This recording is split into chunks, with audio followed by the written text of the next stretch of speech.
Good morning to everyone on the East Coast, and good evening to many of you tuning in from Central Asia. My name is Maya Tarashvili. I'm the Deputy Director of Research here at the Foreign Policy Research Institute. Thank you so much for joining us today. We will be talking about Kazakhstan's Bloody January, the uprisings, and the violence that took place in Kazakhstan in early January and the aftermath of those events. I am joined by an excellent group of experts who will walk us through what happened and what can be expected now. So let me quickly introduce our guests. We are joined by Ed Lemon, who is Research Assistant Professor at the Bush School of Government and Public Services at Texas A&M University. And he's also the president of the Oxus Society. We're also joined by Vyacheslav Abramov, who is a Kazakh journalist and editor. Among his many other accomplishments, he was the director of a watchdog organization in Kazakhstan called MediaNet, and he's also the founder of an online media outlet, Vlast.kz, which is an independent analytical online magazine. We also have Max Hess with us. Max is a fellow at FPRI, and he's a Central Asia fellow in our Eurasia program. We're also joined by Niva Yao, who is in Bishkek at the moment. She's a fellow in our Eurasia program, also the brand new Central Asia fellow with us this year. She's a junior researcher at the OSCE Academy in Bishkek. So with that, what I was hoping we could do is just give each one of you a few minutes to speak. Ed will set the stage and walk us through the events of January. And then I will turn it over to Vyacheslav, who'll talk to us a little bit about the human rights situation. Max will talk to us about the background, the energy politics, the financial situation that is very much at play here. Niva researches China's role in Central Asia. So we're very interested to hear about how China has seen all of this and what it means for China's policy in the region going forward. We will also use the Q&A feature. So I want to encourage our guests to definitely send in their questions. We will get to as many of them as we can. So please send your questions at any time. So with all that, let me turn it over to Ed, who will walk us through the events of January of this year in Kazakhstan. Thank you, Maya, and thank you to FBRI for co-hosting today's event with the Oxus Society. So I think the recent events we've seen in Kazakhstan beginning on January 2nd were unprecedented in terms of their scale and the bloodiness of what we saw, but I think not wholly unexpected. We've seen in the first decade of the 21st century, Kazakhstan really riding the resource boom, using its tremendous mineral and energy wealth to build an economy that at one point was the fastest growing in the world, allowing GDP per capita to at times rise above Russia's levels. But over the past decade, we've seen this soft authoritarian regime, as it was labeled, that built its legitimacy in many ways. And Nazarbayev, who led the country for its first 28 years of independence, we saw his government really building its legitimacy off raising living standards. But over the past decade, we've seen it struggle to continue to meet these expectations as rampant corruption has continued, as inflation has increased. And over the past decade, we've seen protests and a protest mood begin to emerge within the country. This first really manifested itself in 2011 when we saw 14 oil workers killed in Zhanaozen, which is where the recent protests in the country began, oil-rich part of the west of the country. And we saw a number of terrorist attacks in the country, challenging this idea that Kazakhstan was stable and free from unrest. And according to data that we've been collecting at Oxus Society from 2018, where we logged 38 protests, we've seen rapid increase to the first half of 2021 alone, where we saw the first 6 months of 2020 alone, when we saw 548 protests. When this protest mood really upticked when the first president, Nazarbayev, handed power to his hand-chosen successor, Kassym-Jomart Tokayev. And, this signaled to many people in the country who were upset about continued authoritarian rule that, we were going to see a continuation of the same regime that had been in power at that point for 28 years. So really since 2019 in particular, we've seen a real uptick in protests. And I think it's important to recognize that these events that we saw in January began with peaceful protests that were taking place against rising liquid natural gas prices in the west of the country on January 2nd, and quickly spread to cities throughout the country on a scale that we've not seen before, with tens of thousands of people taking to the streets, protesting years of misrule in the country. But they took a violent turn, right? Between evening of January 4th, 5th, into January 5th, 6th. And the precise sequence of events is still somewhat unclear, but I think it's important to recognize that the state itself and the police were using violence against peaceful protesters in many of the video evidence that we've seen, that I think Slava will pick up on. But we did see mass looting, unrest, particularly in the larger city Almaty, on January into January 5th. And I think January 5th was the important day because it's when the government makes a number of moves that signal the dramatic nature of this crisis. They shut down internet access to large parts of the country, making it very difficult for us to verify precisely what was going on, those outside. The entire government resigns or is fired by Tokayev on January 5th. Tokayev around that time makes an order or a shoot to kill order against protesters or looters. And importantly, he invites the Collective Security Treaty Organization, this Russian-led defense organization that up until that point had been invited to intervene in various different conflicts throughout the post-Soviet space, in Kazakhstan in 2010 when there was ethnic unrest, for example, but it always ignored or refused to follow demands from members to intervene. And this was an organization that sent 2,500 peacekeepers to the country to secure key assets and really signal that Tokayev could remain in control of the country. So we see a mass destabilization of the situation, public buildings being burnt, people being shot on the streets in this January 5th, January 7th period. And then we see the beginnings of an emergence of a government narrative on this. We see the head of security services arrested, Masimov, on January 8th, and we see the government narrative coalescing around the protests being co-opted in a coup attempt by the head of the security services, sponsored by 20,000 or supported by 20,000 foreign trained terrorists, which is very difficult to believe, but was necessary for the Collective Security Treaty Organization to intervene in the country.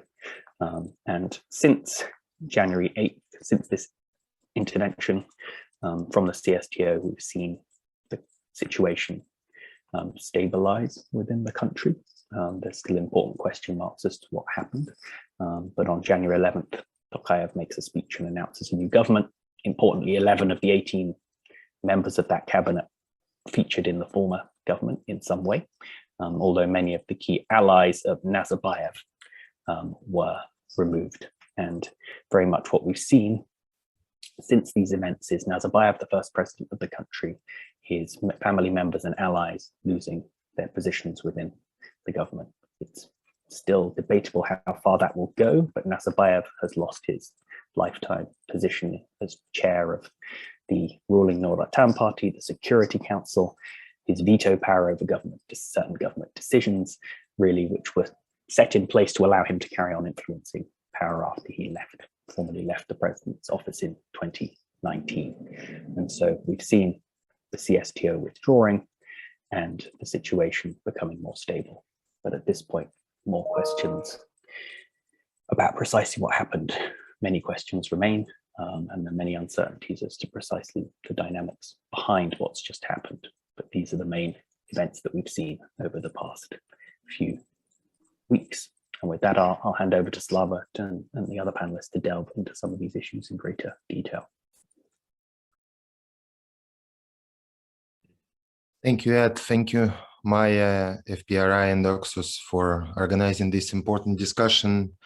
We are still, you need to understand, and you all understand, that we are still processing, what happened in the country, in Kazakhstan, month ago, and we still do not have a lot of answers. I completely agree with Ed on that, and we are not only demand these answers, but we also trying to get as much information as we can.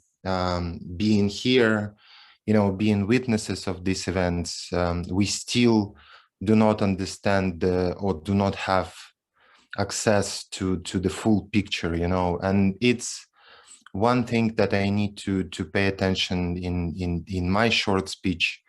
It's a lack of not only understanding, but access. It's a problems with access to information right now in Kazakhstan. It begins at the beginning of events when first protests appears in Zhanaozen. We heard that it was problems with internet in Zhanaozen, then in Aktau, then around different regions, then in Almaty. When government tried to prevent any protests in Almaty, and it was very clear that they do not want to see any actions in Almaty, and they tried to prevent it as much as they can. And then a complete, shutdown of internet and mobile connection, and like every possible connection at one time. But not only because of that, but because of what happened after that, after these events. We see that government still trying to control the information, control the all access to any any facts, any details of investigation that right now going on in Kazakhstan. We didn't have any press conferences since January 4th in Kazakhstan by government officials. And it's important to say that as a journalists, we cannot ask questions at, in this format. We still can send requests, we can, call officials, but the only answer that we are getting from them is because of the ongoing investigation, we cannot give you or provide you any information. And it's an important part, that we here as a society, not only as a journalist, but as a citizens of Kazakhstan, we do not have a full access to information. We do not have full understanding of what happened in the country. And the most important thing that I was asked to speak about is human rights violations that happened not only after the events in Kazakhstan, especially in Almaty, but also during the events, because what we saw, and Ed said that when protests, especially in Almaty, became violent, it was January 4th, we saw a very brutal actions by police against protesters. And I absolutely clear remember that I tweeted that evening that I really hope that human rights defenders will be able to go to detention centers, visit people that were detained on the streets of Almaty that evening. And it was before the situation deteriorated really fast the next day. And what we saw after the events, when situation more or less stabilized in Kazakhstan, we saw hundreds of reports of ill treatment and torture in detention centers, in prison facilities everywhere in the country, not only in Almaty, but also in Atrau, in Shymkent, in Semey, in Aktobe, in different regions. It was extremely brutal. Like, you know, we expected something like that, especially after Belarus 2020, especially, you know, knowing how bad situation with torture and ill treatment in Kazakhstan is, but the level of police brutality was unexpected. You know, from January 15th, we know that Kazakh ombudsman and some human rights defenders are able to visit detention centers. But it's important to say that between January 4th, when first detention on the streets happened, and January 15, so 11 days, there were no visits to detention centers of human rights defenders, real human rights defenders, independent human rights defenders, or pro-governmental human rights defenders. No one were able to visit detention centers. So we don't know, or we do not have a full picture of what happened for these 11 days in different facilities around the country. And we just now collecting some information of, you know, police brutality there that days. And yes, it is important to say that not only Tokayev, but different government officials are right now trying to calm down the situation. We see that some people are released from detention centers. Some people that were heroes of our publications, you know, all this January, we reported dozens of cases of torture and ill treatment in Kazakhstan, and many of these people who became victims of January, they right now released, and we are somehow, you know, relieved. But it is also very, very clear that not all cases investigated. It's only 100 open criminal investigations on torture and ill treatment in Kazakhstan. And it's obvious that it's not the full number of, you know, victims of people who was beaten, who was, you know, treated really ill by police, by law enforcement agencies. And what we really demand right now, we demand a will from the government, not only to, you know, release the full picture, release information about investigation, release facts about what happened in January, because it's very important, but also to investigate properly what happened after that with the people who were detained on the streets. And in many, many cases, these people did not participate in any violent attacks on police officers, on law enforcement officers, or anyone. So that's it for me, I believe. Thank you, Vyacheslav. I think it's important to mention that President Tokayev, in his televised remarks, called these people terrorists, and he put the country on the red notice, I guess, calling the CSTO troops to come to Kazakhstan because, according to him, they were under a terrorist attack, right? So the people you speak of. We need to say, Maya, that month after this statement, because this statement happened on January 7th. It was daytime of January 7th. I remember it very clearly. And month after that, we didn't see any evidence of participation of any terrorist groups in these events. Exactly. Yeah, so there's still so many questions, right? And I hope that we'll get some answers, at least a formal answer to what happened to all these so-called terrorists, right? Kazakhstan is a country of about 19 million people, and according to there's not much access to accurate information and data, but as far as I understand, about 1 million people live below the poverty line. I want to turn it over to Max so he can talk to us about the wealth dynamics, because we also know that there's a great deal of wealth in this country. Yet poverty is a huge issue, and some of the factors behind the uprisings also had to do with the wealth dynamics, right? A lot of the protesters wanted the Nazarbayev family out of power.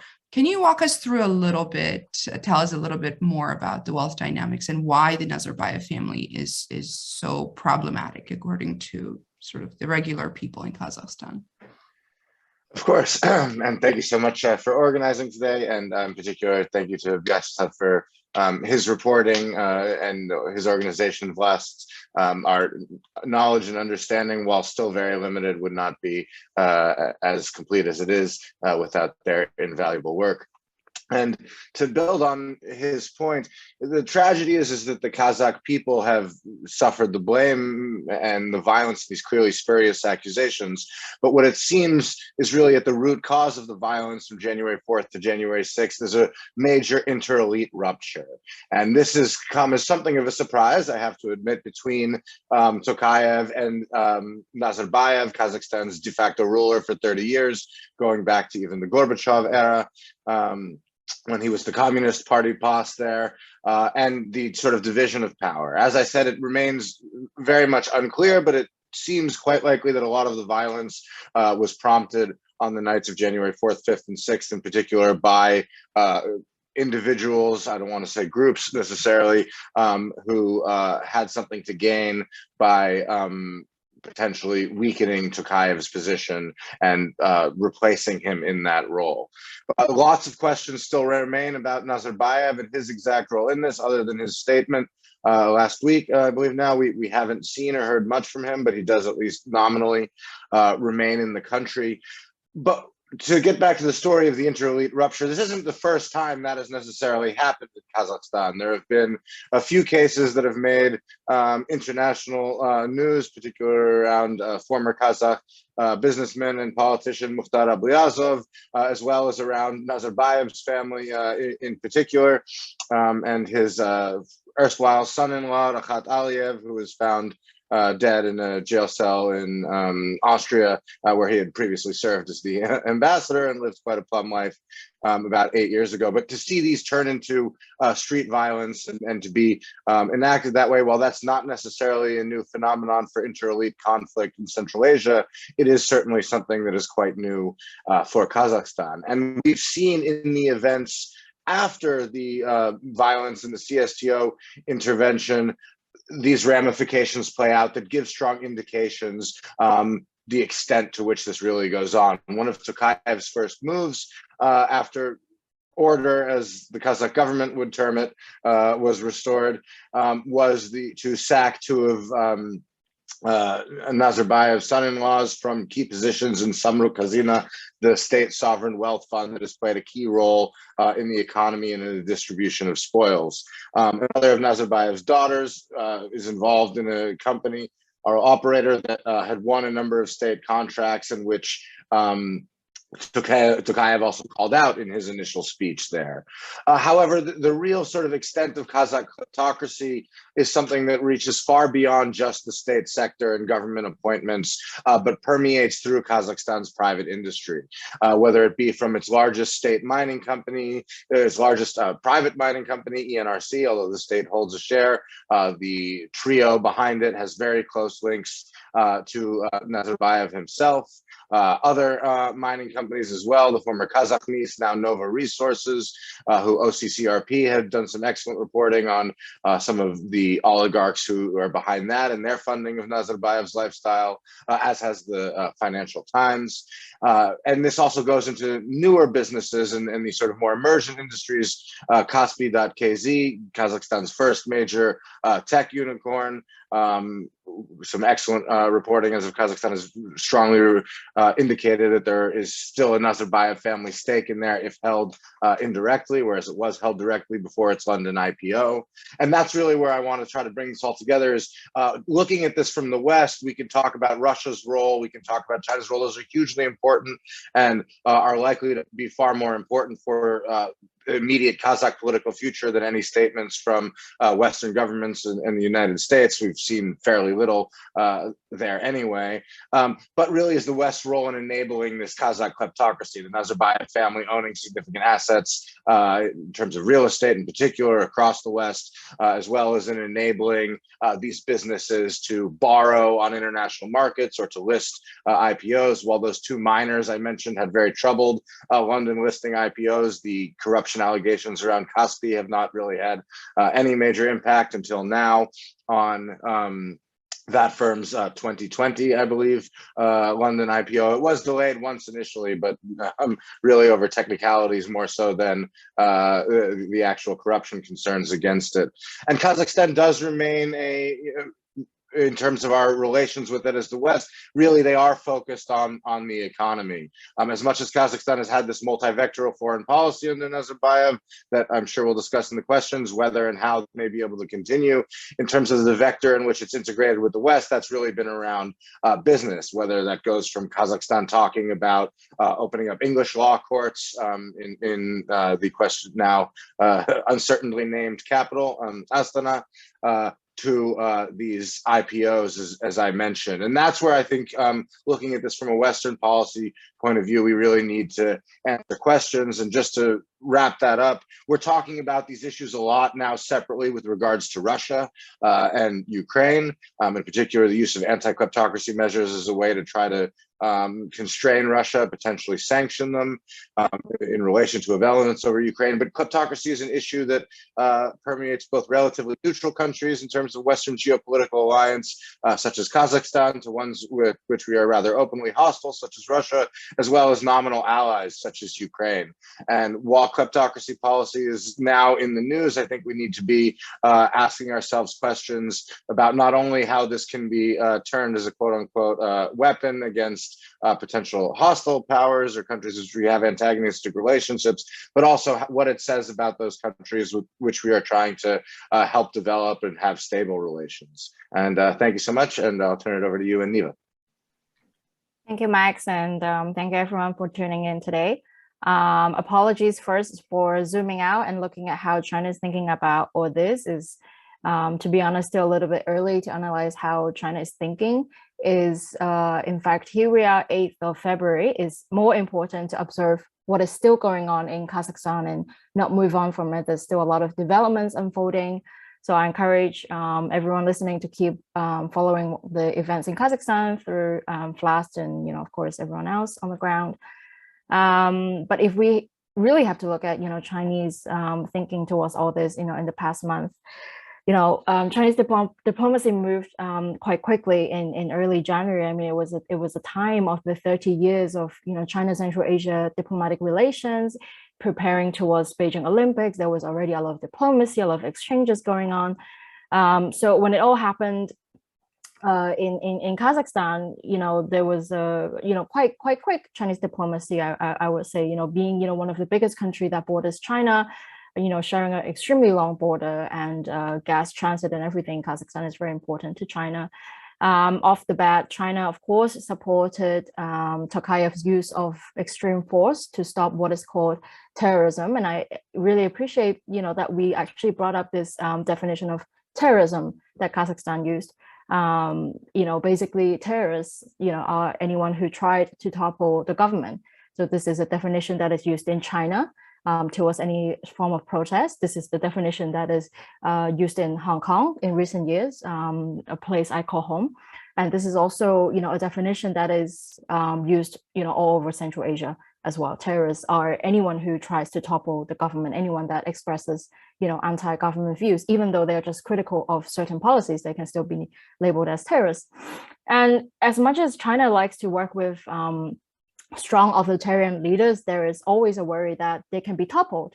This is, for a fact, very true, because China also worries that it itself can be toppled. This is why there's so much surveillance, there's so much control, no freedom of speech, so on and so forth. But in this case, between China and Kazakhstan, it shows that Tokayev is committed to using strong forces.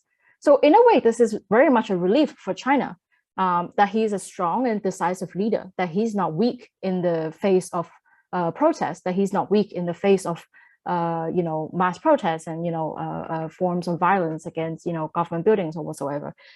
China trusts that Tokayev is a strong and willing leader to keep himself in power with whatever means. So from a Chinese perspective, this is great. On the other hand, of all Central Asian countries to have a mass protest successfully challenging a leadership, being Nazarbayev, happening in Kazakhstan is a worrying sign for China, because Kazakhstan is the strongest ally in the region, and frankly, Nazarbayev is China's strongest ally in the region.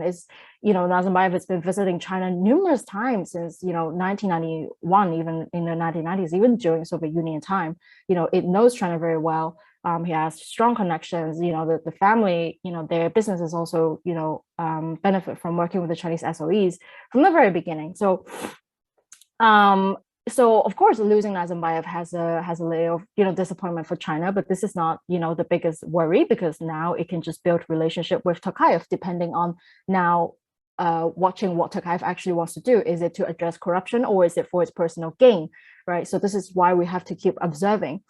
But for China, something very, very much is the tipping point is that instead of sticking with working with the elites, being the policy that has been around the world, for the past how many years that we have seen the Communist Party, China in Central Asia will most likely now try to understand more about domestic politics.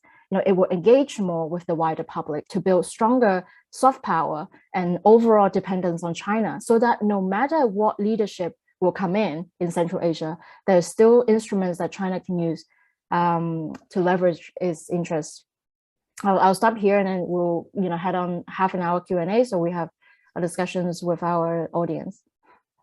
Thank you, Neva. I want to encourage our audience members to use the Q&A feature to send in their questions. And in the meantime, I want to turn it back over to Vyacheslav. So it's, for us sitting here, right, we're all in different cities and different countries, and we have no problem sort of gathering.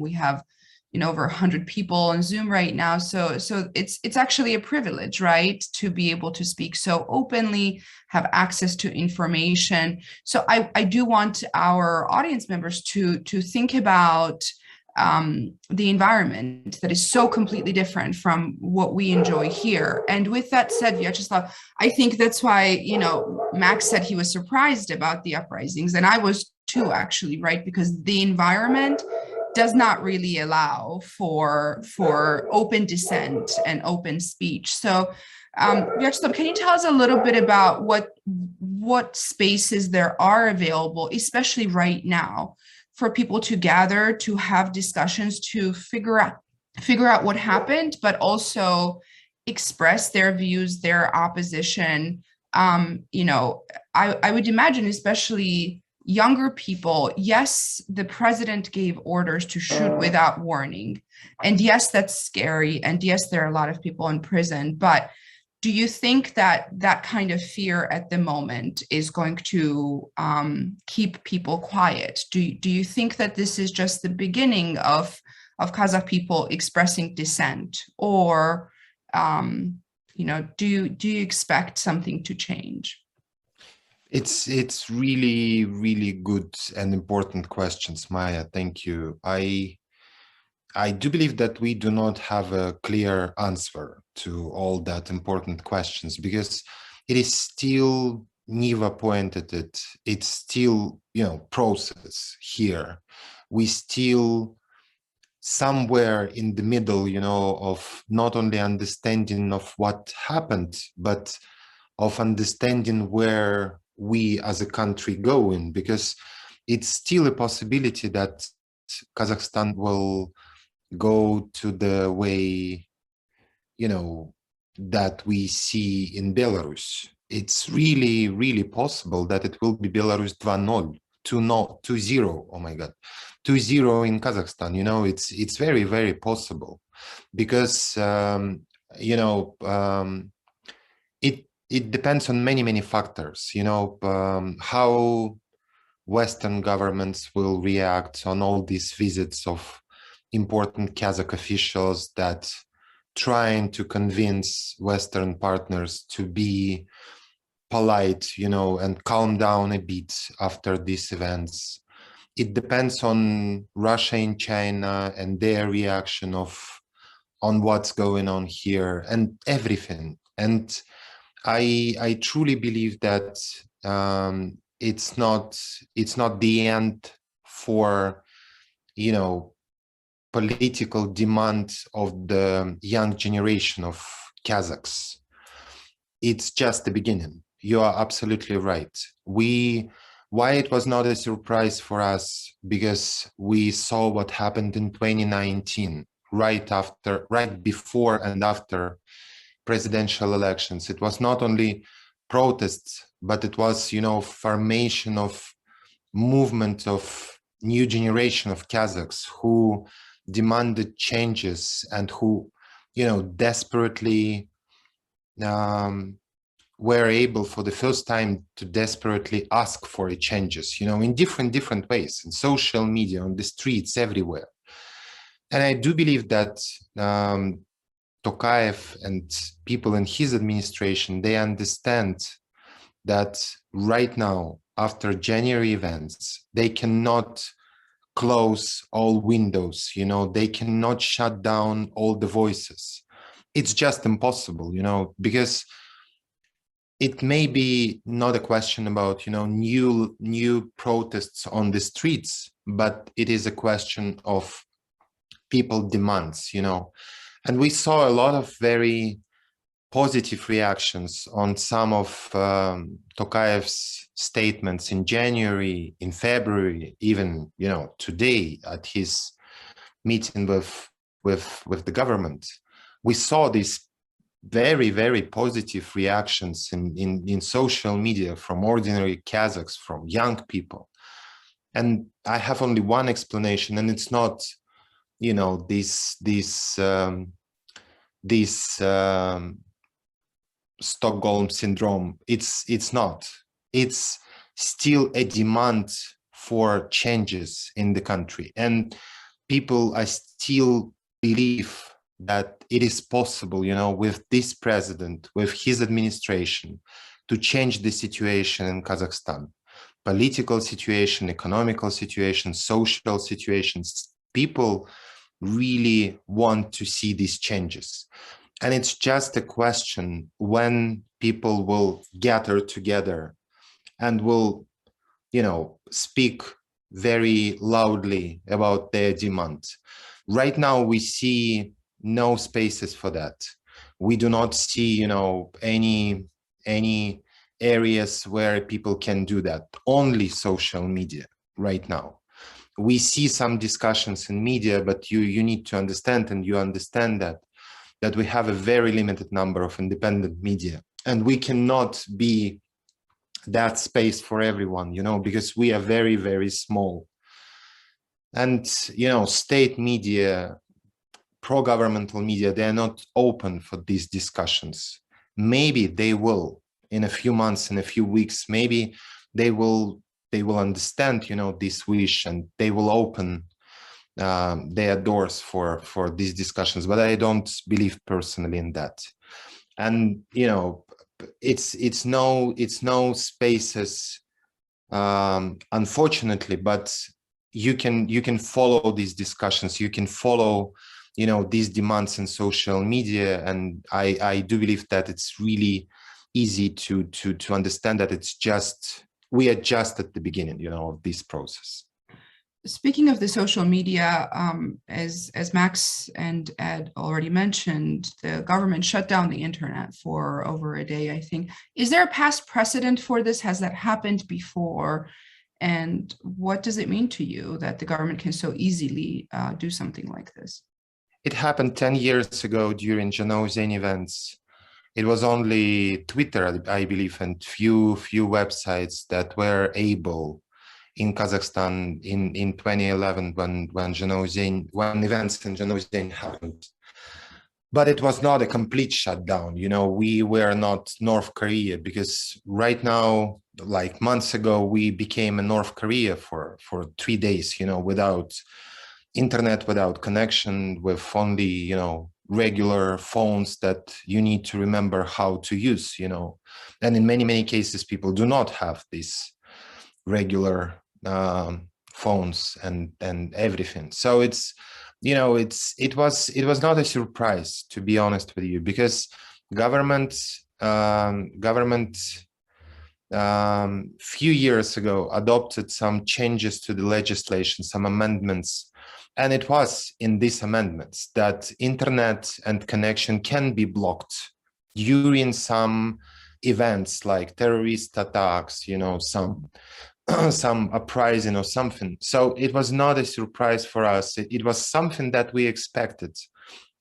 What we did not expect it, that it will last so long, you know, that it will take few days, that it will be only state television channel, the only available in your TV, you know, that government will try to control all the information that they are, you know, that's spreading in the country. And it was something that we did not expect to see, because we as a media, we had a plan, a strategy, how we can act, how we can react, what we can do and everything, but we were not able to do anything. And it was an accident, you know, and it was a very good accident that we had 2 people outside of Kazakhstan who were able to work with us directly, to call us, take some information, and then post it only in social media, because our website and all other Kazakh websites were not able around the world. So it was not a surprise for us, but the level of this blockage, you know, was a surprise, I can say. Thank you so much. I have to point out, you know, turn to the bear in the room, right? So Ed and Max, I would like to ask you to comment on Russia's role here. This major decision to send in the collective security treaty forces, CSTO forces, into Kazakhstan. This is, as far as I understand, the very first time a decision like this has been made. Just a couple months ago, Armenia requested this kind of assistance and was turned down. I see that decision as a game changer, especially if you combine that with the rhetoric and about terrorists, right? And especially with the tensions with Ukraine right now, you know, we cannot look away and we cannot ignore this major event. So Ed, maybe you could tell us a little bit how you see Russia's role and how you view this decision to send the CSTO forces into Kazakhstan. And then Max, I would like to hear your opinion as well. Well, I think it was Russia, once again, reinforcing that it is the primary external security guarantor in Central Asia, in Kazakhstan. The CSTO was an organization that had been much criticized as being inept.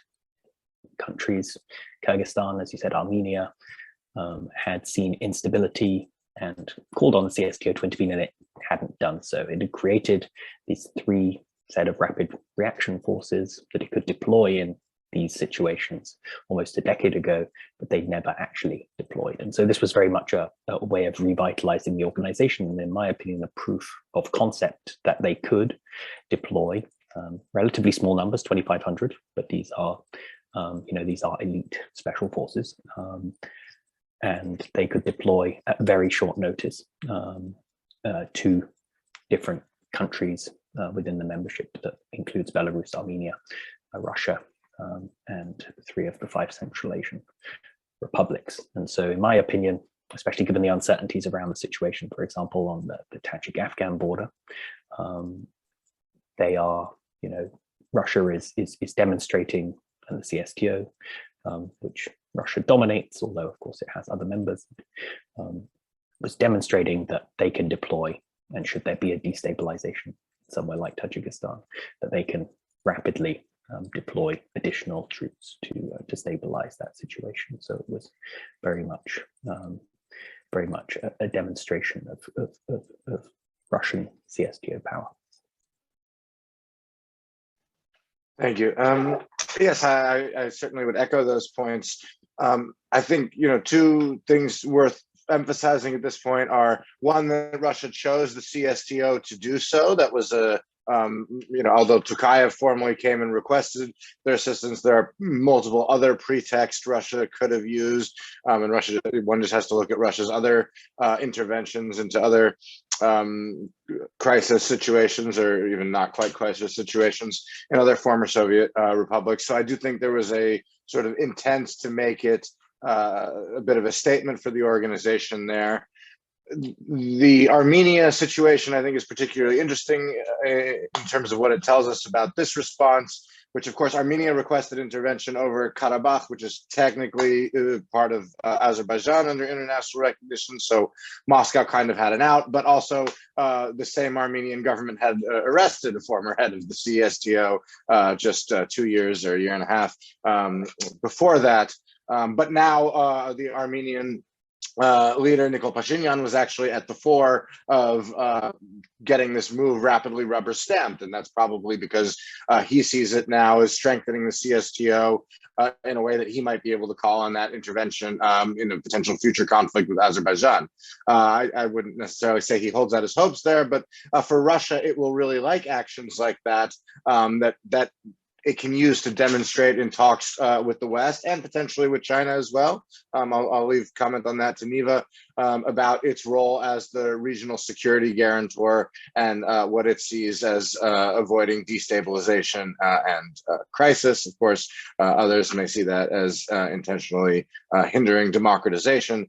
On the Russia angle, I would say, Russia holds quite a few cards around Tokayev's future, in my view, as a result. If he is the ultimate guarantor of security, that is a different relationship to the relationship that we saw between Nazarbayev and the Kremlin. Although often very close and often effectively a partnership, Kazakhstan was able to put itself forward as a independent venue, for example, for talks on the Syria crisis. If a Tokayev regime, even if it does undo some corrupt practices, at least around the Nazarbayev family, initially, its geopolitical perception, if not direct orientation, will certainly change in the aftermath of these events. And also the extent to which that anti-corruption or even if it's just anti-Nazarbayev effort succeeds will also depend on Russia, because they are one of the few actors, perhaps the only actor other than China, with the economic leverage to be able to tell the Kazakh oligarchs and businessmen where and when to stay in line. A number of those mining firms that I discussed earlier also have substantial operations in Russia. One of them in particular, Nova, the former Kazakh Mis, has really been investing heavily into Russian Arctic mining as well. And its head had a meeting with Putin just a few days before this. And then finally, around its sort of willingness to go after and support the Tokayev government's attempts to clear out Nazarbayev and his cronies. We've seen the first major move from that with the Russians just a few days ago. It made a lot of news that Gerhard Schröder, the former German chancellor, was appointed to Gazprom's board, but he is taking the place of Timur Kulibayev, one of Kazakhstan's richest men, and Nazarbayev's son-in-law. Now, does taking him off there mean that that is sort of the extent of Russia's action, or does that mean that ownership of Halkbank, the Kazakhstan's largest bank, which he owns along with Nazarbayev's daughter, is in question as well? That remains unclear, but ultimately these answers are ones that no longer will just be determined in Astana, but also in Moscow, in my view, as a result of this intervention. Max, I have to quickly jump in here and ask you, what do you make of this idea that Tokayev announced, we're going to create a fund where everyone who has stolen money including the Nazarbayev family, can contribute to. And, we're assuming that that's going to be the extent of the punishment. Like, do you think that this is all just kind of placating, or do you think that that's for real? And do you think that solution will work out? I mean, the cynic in me wants to say this isn't the first time we've seen something like this in the former Soviet Union, and even in a relatively close US ally like Georgia, there have been similar attempts, for example, in the early Saakashvili years, that I wouldn't say ultimately permanently established. That was not the action that changed the business practices. Of course, Samruk-Kazyna is already technically a state wealth fund that's supposed to be protecting and investing on behalf of the Kazakh populace. There is also the Kazakh oil wealth fund, which is a little separate. But it's one that I would not be putting expectations that this will really change things. In fact, my expectation is more that it leads to the creation of new corrupt networks and practices simply built around Tokayev and his lead. I certainly hope that's not the case. I'm not saying I have clear evidence that it will be, but if the past is any guide in the region, that is its most likely outcome. Thank you. Niva, we have a question that came into the Q&A. You addressed some of this earlier, but I think it would still be interesting to have your take on it. Why has China referenced independence and territorial integrity of Kazakhstan many times in their press releases? Why does China keep underscoring that China believes Kazakhstan has its own ability to protect national security? And did China have any role in the CSTO troops leaving Kazakhstan? I guess it would be interesting to know, how does China see this idea of essentially Russian military presence, right, in Kazakhstan, and them being deployed so quickly? Did that, cause any nervousness? Yeah, so just to clarify for the audience, this Tokayev Xi's meeting was in the middle of the Olympics last Saturday, I want to say. So, this narrative that, Kazakhstan can uphold its own sovereignty and autonomy and national security was something that was quite unseen in any of the meetings that, China had with either Tokayev or Nazarbayev before. From the Chinese press release and the records that we see, Tokayev quite quickly, asked CSTO to intervene while it refused actually to take a phone call from Xi Jinping.